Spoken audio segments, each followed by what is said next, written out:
Видео за тебе.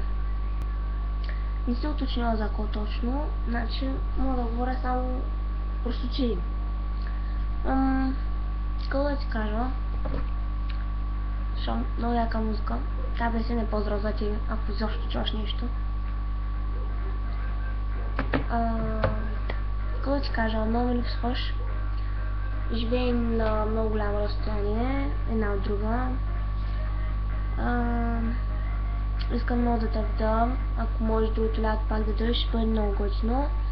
Обещавам ти от сега, че когато си тук, няма да бъда на сило, за да мога да се бъда с теб. Какво да ти кажа?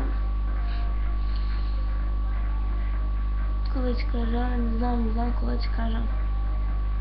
Трябва да ми пишеш, че не сме изписали отдавна.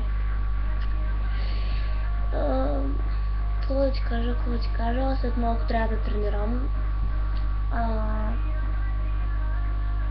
Тази вечер ще ми е много тъпо. Приятеля ми ще ходи да купонясва някъде майде. Или... Не, няма да купонясва. Не знам какво ще прави, ще бъде навънка. Аз ще се бъда у нас и ще ме е тъпо. Какво друго да ти кажа? Нямам търпение да почнем даскало. Казаха, че ме целят за седмица.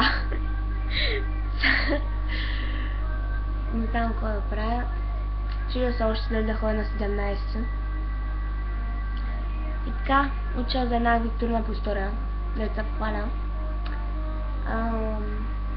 Какво друго да ти кажа? Не знам.